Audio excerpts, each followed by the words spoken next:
Okay, I'm doing one more of these podcasts while the one renders, so I can have one to bank. Thanks for listening if you are. I'm burping up Cantonese food. I love to burp in the mic. Thank you so much for dealing with my burps. I'm kidding, I don't burp in the mic often. You might hear me wiggle in my chair. I do not want to make this unenjoyable for you. I'd like to make this enjoyable. The reason I'm doing these is because I really admire how others have made podcasts. I'm wiggling in my chair still. I really admire the art of podcast making, and I really am blown away by the accessibility of the internet and the infiniteness, if there's such a word, of the internet. It's very, it's one of the greatest tools in the world. It's like carving in stone, essentially. You want it to last as long as a carving in stone. Like, I think if there was a war on the internet, and there was this alien force that said your internet is destroying our life, the United States, not the United States, the world, the united world would get up and say, we will die for our right to the internet. I think it's that cool of a thing. I don't think we're ever going to go back. It's like Pandora's box, the internet. As soon as we opened it and gave access to, I think it's half the world has access to the internet. The other half of the world, I'm sorry. But I think it will be one day because it's that great of a tool, and because people are making smaller and smaller devices with controversial, what are they called, blood diamonds, but they're blood stones and blood elements that they mine from Africa to put in these smartphones. That makes the internet, and that's what servers are made out of that run the internet. So it's a dual-edged sword, and everybody knows the saying about the internet. The best thing about the internet is everybody has a voice, and the worst thing about the internet is that everybody has a voice. But I think any idiot can carve into stone with graffiti, can draw a swastika on a picnic bench. Any idiot can do that. However, some people can craft a picnic bench. Some people can whittle away and make a beautiful wood sculpture. I just watched a documentary. Some people can carve moai and place them on Easter Island, on the island of Wapanui. And on Easter Island, if you've ever seen any photos, they have these huge statues of elongated heads that they call the moai. And it was a really fascinating documentary I think it was called Easter Island. It's on Netflix. And any idiot can carve a arrowhead that people find all over the place. Any idiot can carve a moai. But I don't think the people who are carving the moai are using that carving skill to its potential, you know? Both of them are still around. The arrowheads and the moai Easter heads are still around. They're both probably in museums.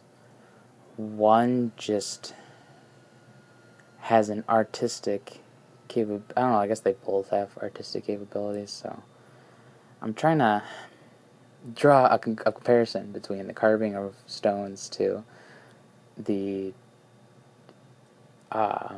uploading of material onto the internet, the making and creating of things for the internet. I think it's a great societal tool, and even spiritual tool to use for why they used arrowheads and moai stone statues. So, like, I was just listening to somebody talk about the Statue of David by Leonardo da Vinci, and that was said to be one of the greatest works of art, one of the greatest sculptures in the world, and everybody kind of has access to limestone and rocks if you really want to. Everybody kind of has, maybe half the people, if you live on a boat in Leonardo's time, you can't access. So, like, I guess it is really about what you have access to. And I know that by contributing to the internet, I know it's going to be there for a while, so I'm throwing a rock into this huge rock pit that have carved statues, and they have just boulders that people pushed in, and that's my imagination of what the internet is. It's just a big pile of rocks. So I'm throwing rocks into the pile, and I guess we're all just making the pile bigger and bigger. But I think one day somebody's going to be able to shape that pile of rocks of everybody's into a great statue of rocks. I don't know, maybe a pyramid, maybe something, I don't know. I think the internet's that infinite. It's that, like I said, infinite. It's that powerful of a thing. It's tremendous and spectacular. I want to find positive words to replace instead of saying awesome and cool, and so powerful, spectacular, and tremendous are the ones I'm calling what the internet is, because of how great that is. So I know there are a ton of podcasts, and I know there are a ton of choices and topics to listen to on podcasts, and I know nobody listens to mine. But what I do know is that if I try to get a little bit better, so I'm going to go and talk about a topic on my podcast that I haven't heard anybody podcast about, which is podcasts. I have a podcast on podcasts. So this is the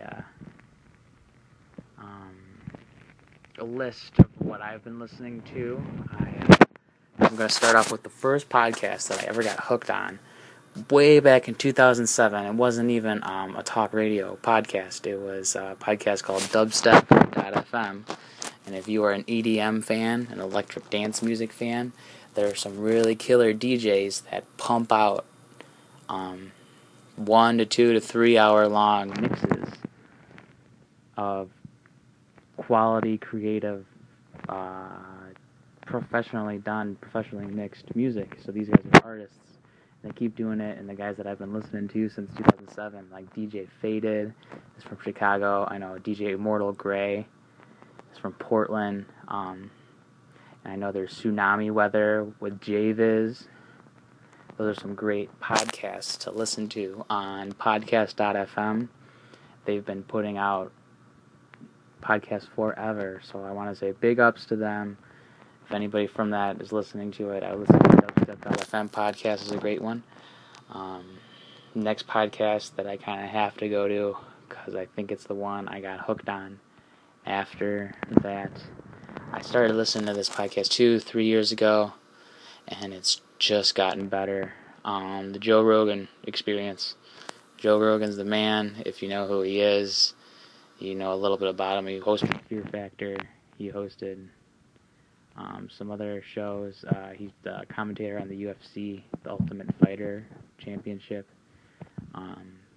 He's a great podcast that talks a lot about philosophy, metaphysics, consciousness, and psychedelic drugs, as well as comedy. It's a comedy podcast, so he is a comedian, and he talks about all those topics in a fun, lighthearted manner. So it's always a good podcast. He does 1 hour ones, 2 hour, 3 hour long podcasts. A lot of them are really, really good. I would recommend the ones that he does with Duncan Trussell, because he's one of my favorite guests on there. There's a Sam Harris one. He's really good. He's interviewed the guy from Zeitgeist. artists. He's interviewed artists, Kid Cudi. He's interviewed badass scientists, really, really good biologically inclined, I don't know, smart people. He talks to, like, not meteorologists, but there's one guy who studies, like, impact, like asteroids impacting the world. One guy studies ancient civilizations. Graham Hancock. I can't say enough good things. I've listened to every single podcast he's done, and he's great. I love that. He's got a friend who does a podcast. He's got a bunch of friends that do podcasts. I'll just list them. Duncan Trussell, Joey Diaz, Ari Shafir. Brian Redban has a Death Squad podcast, and Tony Hinchcliffe has a Kill Tony is the name of it podcast. I just love them. They are great thing to listen to. I also like I don't have HBO, but I think it's tomorrow, every Sunday or Monday, it's The Real Time with Bill Maher. Bill Maher is a political analyst and comedian and host of the show Real Time with Bill Maher on HBO, and they release an audio recording of every show on podcast on iTunes, and on YouTube, kind of. Not the whole thing on YouTube, and you can listen to the TV show for free instead of paying for HBO. So I've been doing that for about 2 or 3 years now, and I really like Bill Maher. He's a really good political commentator who can try to put some perspective into the idiocracy that is modern day society. That being said, I like Jon Stewart and Stephen Colbert. Jon Stewart's staff used to have a podcast. Maybe they'll pick it up now that Trevor Noah is taking his place, which will be starting I think next week, and so is Stephen Colbert, both starting next week in September 2015, if you're in the future. So they are good television shows. Bill Maher's a good television show / podcast if you want to listen to. I've gotten into I'll talk about the heavy hitters, just the great innovators of podcasts. One guy would hate me calling this a podcast, but Howard Stern television show, talk show, the Howard Stern talk show is great. He is one of the best interviewees. He is a really, really insightful and funny and lighthearted. He could be dark. He's a really good interviewer. So Howard Stern is really cool. And Adam Carolla used to be on The Man Show, has a podcast now that he puts out, I'm pretty sure, weekly. And he's fought legal battles for the podcasting industry, and he's just you can't talk about podcasts without talking about Adam Carolla. He interviews a lot of great comedians, actors. He had Bryan Cranston from Walking Dead on just recently, and he's a great interviewer as well. He'll talk about not so much. He has more of a laid-back kind of, I don't want to say old perspective, but he's an older gentleman who you could tell partied and did all this hardcore, fun, loving type of stuff, like making TV shows and making podcasts. They just weren't called that back in the early 90s and early aughts. He was doing this the whole time, so you can tell he's kind of been around and that he knows. Kind of I was listening to a stand-up by Kevin Smith. Oh, speaking of Kevin Smith's got a Smodcast. He's got a podcast. He's Silent Bob, if you don't know who I'm talking about, from Jay and Silent Bob. His name's Kevin Smith, has a great podcast. And he was talking about how he directed Bruce Willis once in a movie, and he was talking about how you don't really direct Bruce Willis. Bruce Willis just acts, kind of. And I would say that Adam Carolla doesn't podcast. He just talks, and he's great at it. So I'd say Adam Carolla is Bruce Willis in podcasting. Mac Maron is another comedian who just made podcasts a little more famous because of his podcast with Barack Obama, and Barack Obama said the N-word in Mac Maron's garage on his podcast, which is really cool because Obama was saying nigger in a garage. Oh, I just said it. But I'm in a garage, but it's going out on the internet.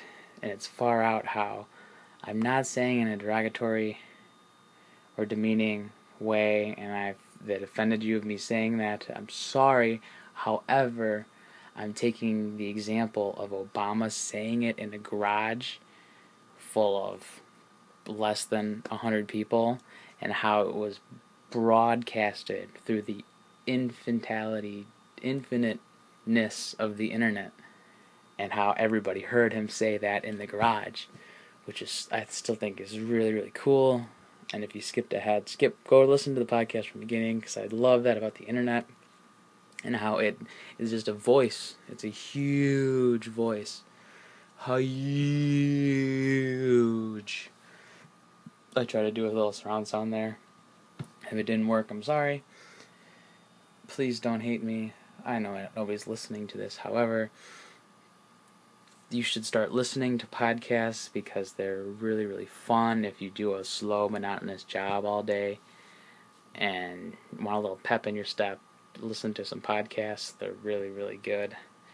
There's a lot of great sports podcasts out there.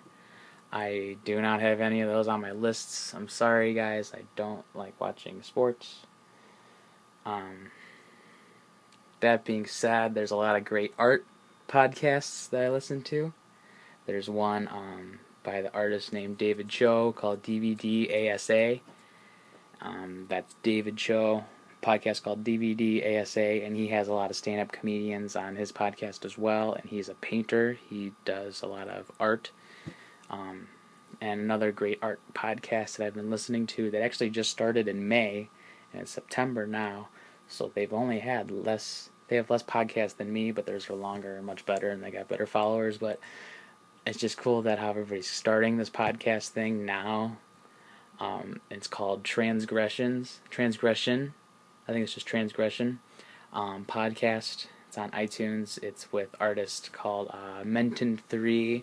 There's a David Tisopoulos, I think his name is, and a Damien Eccles has a podcast, and they talk about art, and they talk about the internet, and they talk about just fun, real stuff, and that's what I really want to do with this podcast, is just talk about fun, real stuff, and other podcasts that have inspired me to do that, and has allowed me to keep going, keep rumbling, keep rambling with doing these dumb recordings.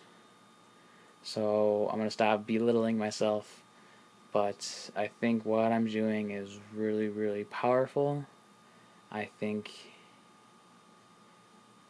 I don't really even realize how powerful it is yet. Who knows? If anything ever comes of this, I know I'm going to try to make them a little better, a little more entertaining, a little more fun. I'm moving around the clips and editing it and doing it better, hopefully. So, if you are listening, I really appreciate it. If you aren't, I know you aren't. I have a Twitter account and I have a Gmail, no25andrew.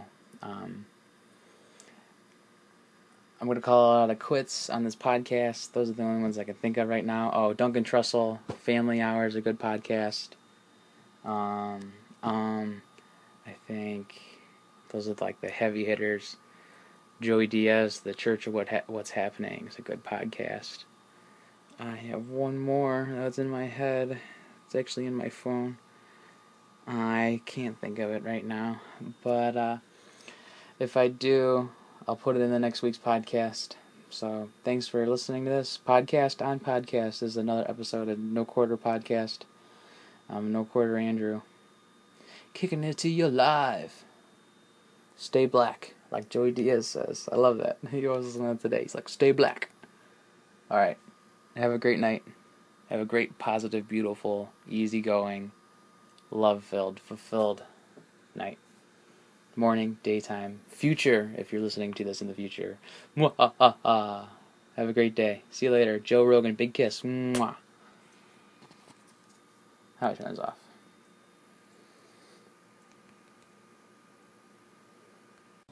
This is a podcast of hope. Close the door, put out the light.